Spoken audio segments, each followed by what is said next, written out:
میرے عزیز دوستو، جس کریم رب نے یہ کائنات بنائی ہے نا، وہ بنانے کے بعد فرماتا ہے میں نے آزمائش کے لیے بنائی ہے۔ وہ کہتا ہے انسان کیا سمجھتا ہے، اسے ایسے ہی چھوڑ دیا جائے گا اور اس کی آزمائش نہیں کی جائے گی۔ وہ کہتا ہے میں نے آزمائش کرنی ہے، ضرور کرنی ہے۔ کتنی کرنی ہے؟ وَلَنَبْلُوَنَّكُمْ بِشَيْءٍ مِّنَ الْخَوْفِ وَالْجُوعِ وَنَقْصٍ مِّنَ الْأَمْوَالِ وَالْأَنفُسِ وَالثَّمَرَاتِ۔ تمہیں ضرور آزمایا جائے گا، بھوک سے بھی آزمایا جائے گا، خوف سے بھی آزمایا جائے گا، مالوں جانوں پھلوں کی کمی سے بھی آزمایا۔ تمہیں آزمانا ہے میں نے۔ وہ کیسا اسٹوڈنٹ ہے جو تعلیم تو پوری حاصل کرے، اسکول کی بجلی اور پنکھا بھی استعمال کرے، ادارے کی ساری سہولیات بھی استعمال کرے، لیکن امتحان کا وقت آئے تو کہے میں نے دینا ہی نہیں۔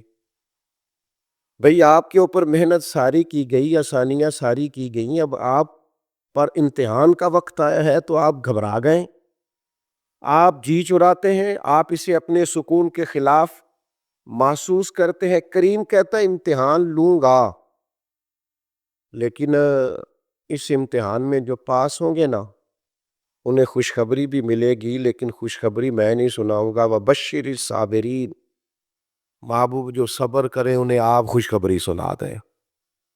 اہم بات عرض کر رہا ہوں، آپ اس پر غور فرمائیں۔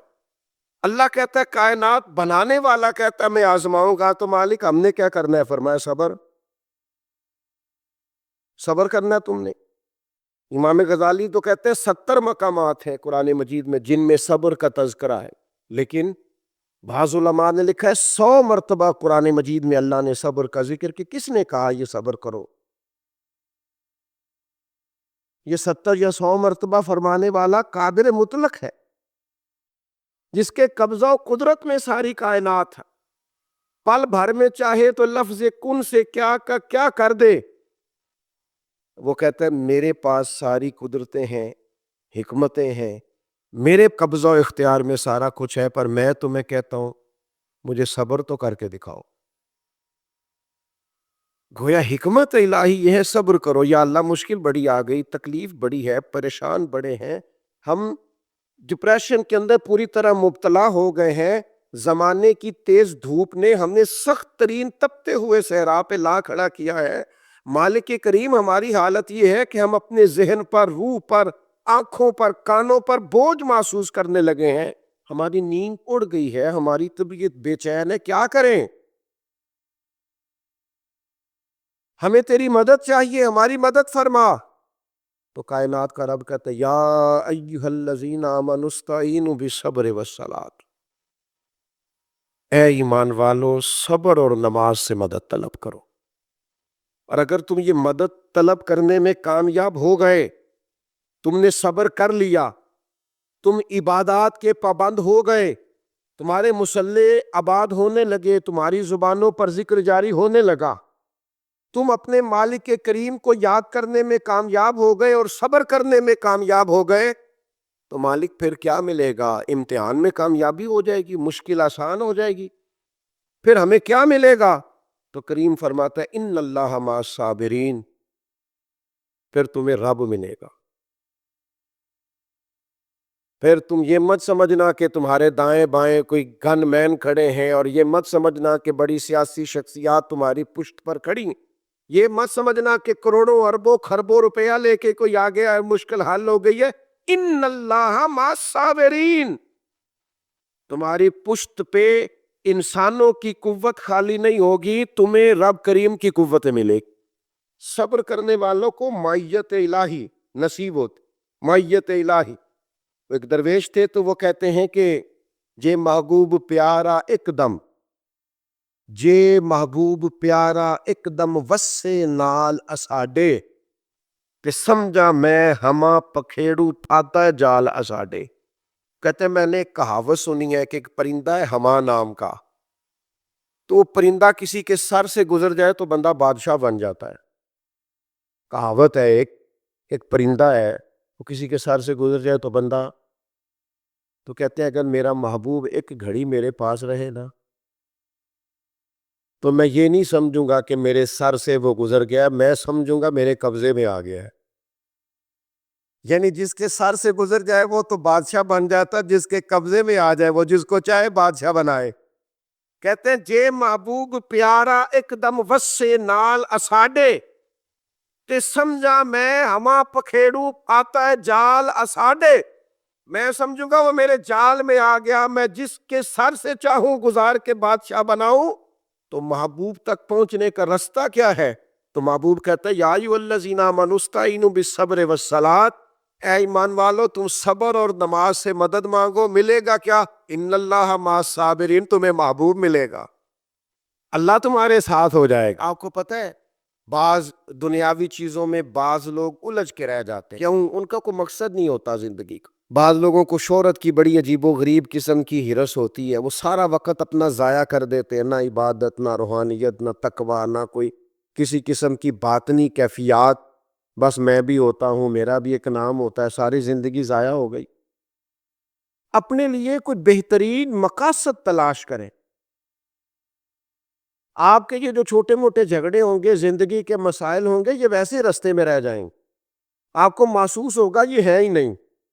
لوگ جدوجہد کرتے تھے، صحابہ چلتے تھے، میلوں کا سفر، مہینوں کا سفر ہوتا تھا، پیروں میں چھالے پڑ کر ٹوٹ جاتے تھے اور زخم بن کر ٹھیک ہو جاتے تھے، پر ان کا سفر جاری رہتا تھا۔ بڑے زخم لگے، بڑے زخم ٹھیک ہوئے، پر وہ سفر جاری ہے۔ اپنے مقاصد کا تعین کریں۔ ایسا نہیں ہوتا کہ سارے رستے ہموار ہی ہوں، پہاڑی رستہ بھی ملتا ہے۔ ایسا نہیں ہوتا کہ سب رستوں کے اندر سڑکیں ٹھیک ہی بنی ہو، ٹوٹے رستوں سے بھی گزرنا پڑتا ہے۔ ایسا نہیں ہوتا کہ ہر جگہ طبیعت آپ کی ٹھیک ہی ہو، بیماری اور تکلیف کے وجود کے ساتھ ہی آپ کو آگے بڑھنا ہے، پر شرط یہ ہے کہ کوئی مقصد دل میں ہو، کوئی لگن ہو، کوئی تڑپ ہو، کوئی خاص مقام ہو، آپ کا کسی طرف بڑھنے کا ذوق ہو۔ میں دیکھتا ہوں ہمارے ہاں بہت سارے لوگ ہیں دینی دنیاوی کام کرنے والے، لیکن کوئی خاص مقصد نہیں ہوتا، اس کے پیچھے کوئی ترجیحات بڑی نہیں ہوتی، اس کے پیچھے ان کے کوئی بہت بڑا فلسفہ کار فرما نہیں ہوتا، بس رسم کی طرح ہے، میلاد آیا ہے تو کرنا ہے، محرم آیا ہے تو منانا ہے، اور اگر کوئی اور دینی دنیاوی ایونٹ آیا ہے تو وہ گزارنا ہے، لیکن اس کے جو بھرپور مقاصد ہیں ان مقاصد کی طرف ان کی توجہ نہیں ہوتی۔ میلاد صرف ربیع الاول میں نہیں ہوتا، حضور کا ذکر تو سارا سال ہونا چاہیے، سیرت کا باب تو ہر وقت کھلا رہنا چاہیے، انسان کو تو ہر وقت کوشش کرتے رہنا چاہیے، کچھ نہ کچھ حضور کا دین پھیلانے کی اس کے اندر طلب ہر وقت ہونی چاہیے۔ امام حسین کا پیغام صرف 1 سے 10 محرم تک نہیں ہے، یہ آج جو کچھ پوری دنیا میں ہو رہا ہے اور جو جس طرح اسرائیل دندناتا پھر رہا ہے، یہ ساری یزیدی سوچے ہی تو ہے، اور اس کے مقابلے میں آگے بڑھ کے اگر کوئی لڑ سکتی ہے تو فکر امام حسین ہے۔ جو کچھ آج پوری دنیا میں ہو رہا ہے، اگر ہم نے اپنے بچوں کو صحابہ کی وہ جدوجہد سکھائی ہوتی، امام حسین کا فلسفہ بتایا ہوتا، تو کبھی بھی ہمیں کسی اور ڈیبیٹ کی ضرورت نہ رہتی، یہ خود بخود بتاتے ہیں کہ اصل حق کیا ہے، اصل میں آگے بڑھنا کس طرح سے ہے۔ لیکن ہم نے سمجھا ہے کہ 4-5 دیگوں سے امام حسین کا ذکر مکمل ہو جاتا ہے، ایسا نہیں ہے۔ تو ایک مقصد حیات، پھر اس مقصد کے تحت ضروری نہیں کامیابی بھی ملے، یہ بھی ضروری نہیں کہ آپ جیت کے ہی سوئیں، ہر آدمی کا جیتنا ضروری نہیں ہوتا، لڑنا ضروری ہوتا ہے۔ 14 صحابہ بدر میں شہید ہو گئے تھے، انہوں نے تو مکہ فتح ہوتے نہیں دیکھا، لیکن فتح مکہ میں سب سے زیادہ کردار ان 14 لوگوں کا ہے جو بدر میں شہید ہوئے، وہ کامیابی کی پہلی سیڑھی بنے تھے۔ جو 70 صحابہ احد میں شہید ہو گئے تھے، انہوں نے مکہ فتح ہوتے نہیں دیکھا میرے دوستو، انہوں نے وہ بلندیاں، وہ عروج، وہ بڑے بڑے مال غنیمت کے ڈھیر انہوں نے نہیں دیکھے۔ جو اسلام کے پاس بعد میں قوت آئی، دولت آئی، وسائل آئے، وہ انہوں نے نہیں دیکھے، لیکن حضرت امیر حمزہ کا خون کبھی اسلام میں بھلایا نہیں جا سکتا، حضرت عبداللہ بن جہش کی دعائیں بھلائی نہیں جا سکتی، حضرت سعد بن معاذ کا جذبہ بھلایا نہیں جا سکتا، حضرت مصعب ابن عمیر نے اس طرح جان قربان کی تھی کہ آخری وقت کفن بھی پورا موجود نہیں تھا۔ تو کیا بھلائے گی تاریخ ان لوگوں کو؟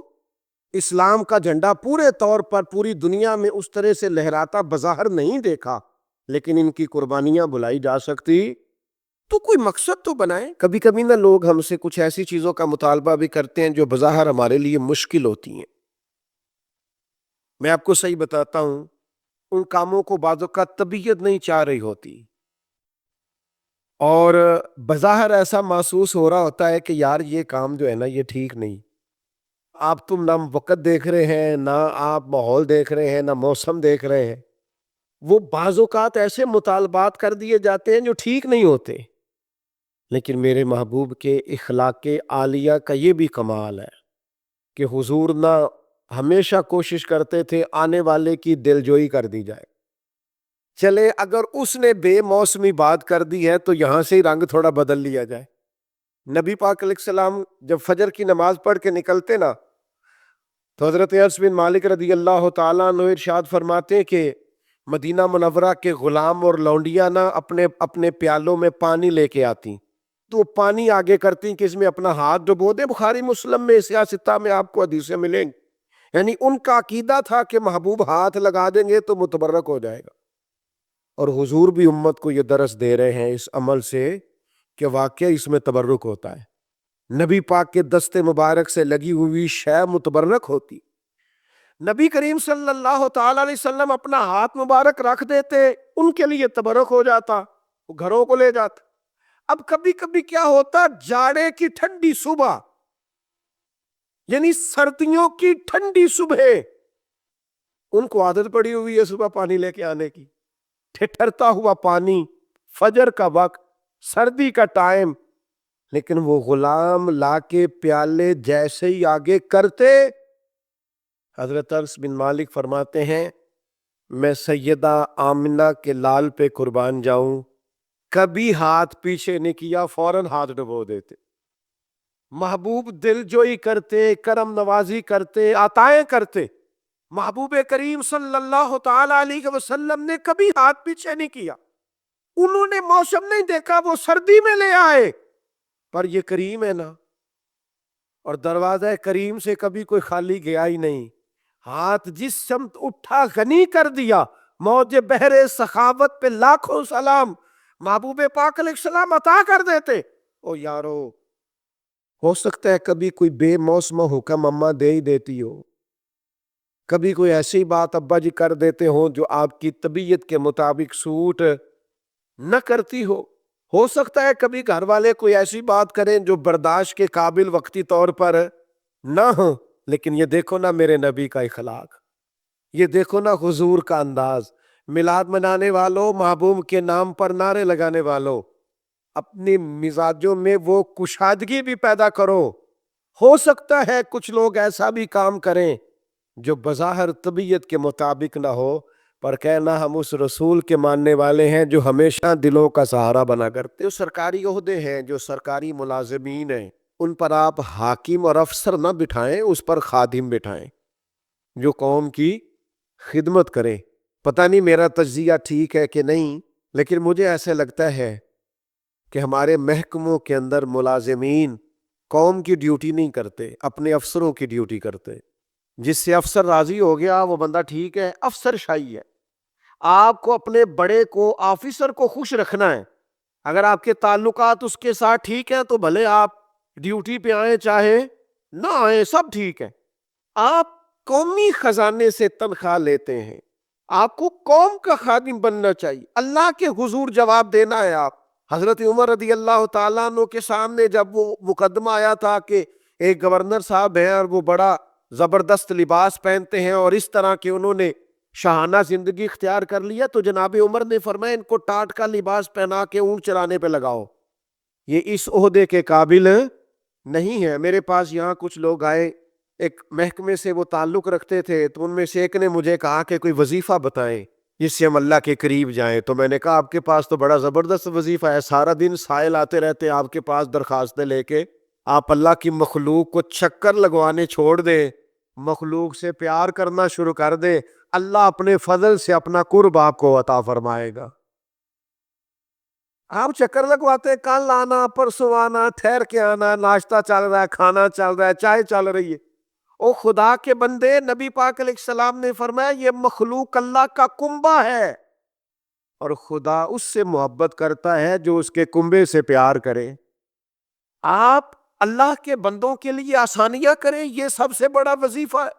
آپ سیٹ پہ بیٹھے ہیں تو آپ یہ ذہن بنائیں کہ میں نے لوگوں کے لیے آسانیاں کرنی۔